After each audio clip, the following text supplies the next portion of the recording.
তো রাধে রাধে বন্ধুরা, আশা করি তোমরা সবাই ভালো আছো। আমিও খুব ভালো আছি। অনন্যা আর প্রিয়াঙ্কার ভিডিওতে তোমাদের অনেক অনেক স্বাগত। আজকে একটা নতুন ভিডিও নিয়ে চলে এসেছি তোমাদের সামনে। নতুন বলতে অনেক দিনের পুরাতন ভিডিও আমার ফোনে স্টোর করা ছিল, মানে ফোনের ভিডিও থাকে না, থাকতে থাকতে শেয়ার করা হয় না, তো এটাও সেরকম একটা ভিডিও। এটা শ্রাবণ মাসের লাস্ট শনিবারের ভিডিও। এই ভিডিওটা অনেক দিন থেকে ছাড়বো করে ছাড়া হয়নি। আমি আসলে খুব ব্যস্ত থাকি, মনে হয় আমি একাই এত ব্যস্ত থাকি জানি না। ভিডিও করারও সময় ঠিকঠাক হয় না, ভিডিও ছাড়ারও সময় ঠিকঠাক হয় না। তো যাই হোক, ভিডিওটা আমি করেছিলাম, ভিডিওটা ছাড়বো বলে। সকাল থেকে কোনো ভিডিও করার সুযোগ পাইনি এই দিনকে। দুপুরবেলা ফল কাটতে বসেই ভিডিওটা করতে শুরু করেছি। আমার এই শনিবার দিন একটু ছুটি নিয়েছিলাম অফিস থাকতে, কারণ আজকের শনিবারটা লাস্ট শনিবার, আমি একটু সিন্নি দেবো বলে বড় ঠাকুরের উপোস করি এনেছি। আর এই দিনটাতে আমি সকাল থেকেই নিরামিষ রান্না করা হয়েছে, ঘরের সবাই খাবে বলে। তারপর আমি সবাই খাওয়া হয়েছেতে স্নান পান করে শুদ্ধ বস্তে বসে পড়েছি ঠাকুরের পুজোর জোগাড় করতে। তো আমি দেখো সমস্ত ফলগুলো এক এক করে ধুয়ে নিচ্ছি। আগে ফলগুলো ধুয়ে নিই, তারপর অন্য কাজে হাত দেবো।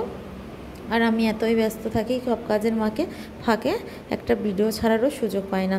ভিডিওটা করেই নিই কিন্তু না, এডিট করার সুযোগ পাই না। আর এডিটও যদি করে নিই তাহলে ঠিক ছাড়া হয়ে যায়। আর ভিডিওটা কিন্তু আমি সবসময় সব কিছুতে করতে পারি না।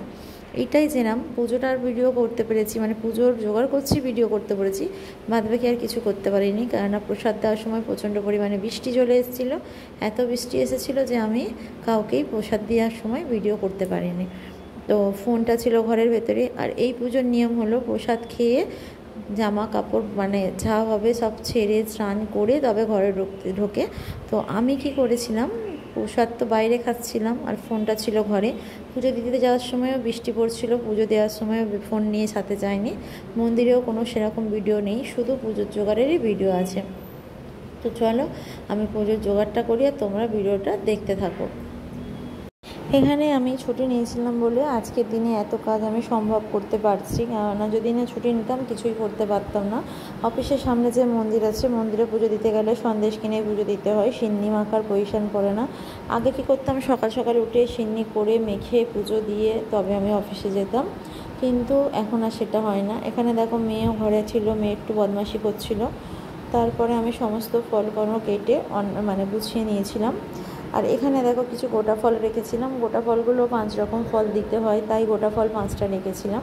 আর এখানে কিছু ফল আমি কেটে নিয়েছি গোপাল সোনাদের জন্য। আর এখানে দেখো আমি সমস্ত ফল রেডি করে নিয়েছি। তো আমি গোপাল সোনাদের আজকের কোনো ভাতের ভোগ দিইনি, অন্ন ভোগ দিইনি, তো আজকের আমি ফলের ভোগ দেবো। এই যে থালা সাজিয়ে নিয়েছি, আর ওখানে আমার ফল কাটাটা চাপা দিয়ে রেখেছি, নাহলে মাছি বসবে। আর এখানে আমি তারপরে সিন্নি মাখতে বসছি।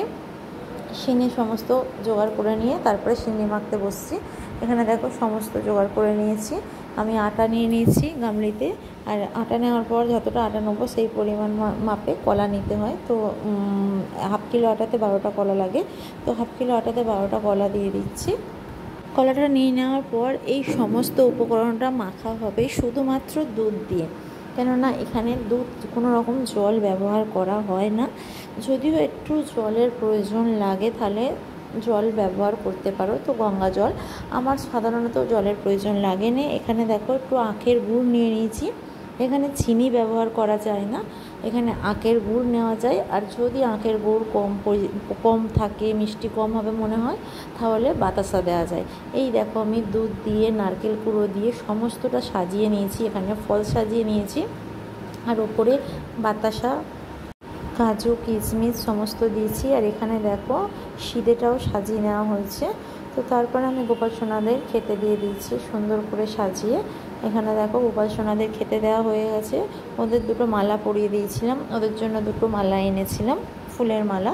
তারপর এখানে আমি আলতা পরতে বসলাম। আমার মেয়ে বললো আমি পরবো বলে নপুরটা বের করে পরে নিয়েছি, আলতাটাও পরে নিয়েছি। তারপর ভাবলাম ও যখন পরছে আলতাটা পরে নিক, ও পরে নেওয়ার পরেই আমি পরবো।